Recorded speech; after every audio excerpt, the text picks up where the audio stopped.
All right, well, just a quick review of where we were the other day and the progress that you made today, because I think you did a great job. So we're talking about the front side with the glove. All right, so let's look at right here. You can see the elbow, the arm's down, all right, and the glove's just kind of dangling around in front. And then as we finish, here you can really see it. There's no front side arm action or pull. All right, you can see the glove is still way down here, and then as we go a couple more frames, you can see it's now down well below your belt. So you had no front side action the other day. So now let's go to today and see the improvement, because it was pretty significant.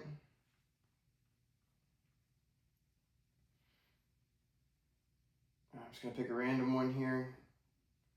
All right, I'm going to go frame by frame.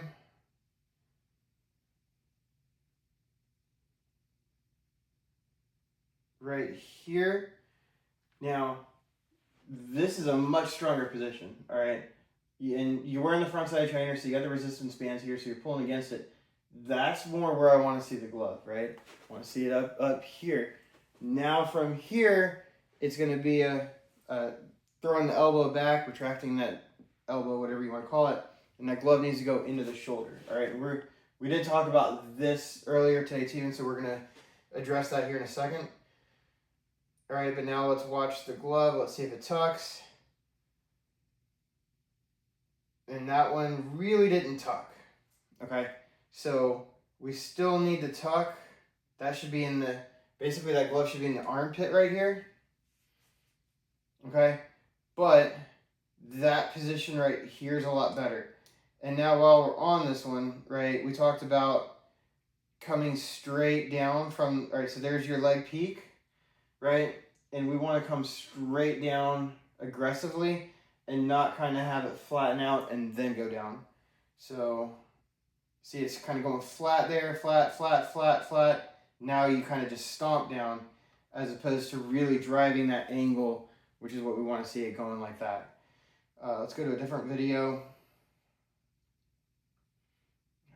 Maybe this one. All right, so we go frame by frame again. Okay. Front side's better. Okay. Glove, I really want it. Let's just move it up just a little bit. Okay. That elbow can be a little bit lower, so it's more like that. Again, this front foot is kind of just traveling along parallel to the ground where we want it coming in at an angle. See if we glove tuck. That's what I want right there. There's your glove tuck. Okay. Right there. That's much better.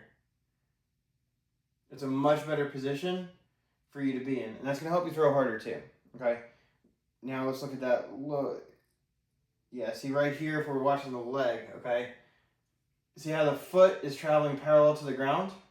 And then it just stomps. That's what we don't want. So if we go back to here, okay? I want this foot to basically finish off a triangle coming straight down. I know we're on a flat ground. You know, on a slope, it's going to extend that length out, but I really want to make a triangle. So here's the back of the triangle, the ground's the bottom of the triangle. Now we need to make that foot to close the triangle off as opposed to going parallel and then dropping. So you're making more of a square, right? Ground's one edge. Now that's the back. Now we're going to draw the top of the square right here, right? That was the top of the square. And then now we're going to close off that other side, okay? But on this one, the glove was in a much better position. All right, let's look at one more. I'm just picking random ones here. We'll go to this one.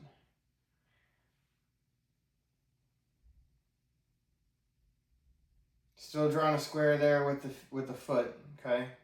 This one's a little bit more obvious. So ground's one side of the square. That's the other side of the square. Now we're going to draw the top of the square with that foot. And then now you're going to finish off the front of the square right there, okay? Now, Instead, again, what I want is a triangle. Bottom is the ground. There's the 90 degrees right there. Now I want to close that off on a triangle. All right, let's look at the glove on this one. Chin height, I like that. Good positioning with the front. Now let's see if you're gonna get the tuck. There's your tuck, kind of, right? Kind of a little flopping off there. So here's what I want to do. I'm gonna show you a couple exercises with the bands on Friday.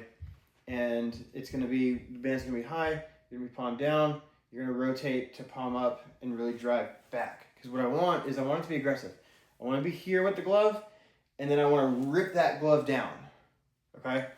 And then on Friday, I think what we'll do is on your build up when we're on the field throwing, you're gonna be in the front side trainer, and then when we actually throw your flat ground session, it's gonna be 10 pitches, and we're gonna go without the trainer to see if you can get here and really rip it backwards. All right. As far as velo goes, velo was fine today. We just did all fastballs. Release height was really consistent, right? If you look at here, you had one outlier at 5'3", but most of them were 5'1". You had a couple 5'0s, and then that one 5'3". But that was really good. Release height was consistent. The release side was a little inconsistent, and I think that's why you didn't throw that many strikes. So if we look here, this is how far out to the side you're getting. So you're a lefty, so you're consistently releasing around the same height, but you're going some are here, some are here, some are here. So we've got to kind of narrow that down into the zone that you need to be in. But overall, really good session today. I'll see you on Friday.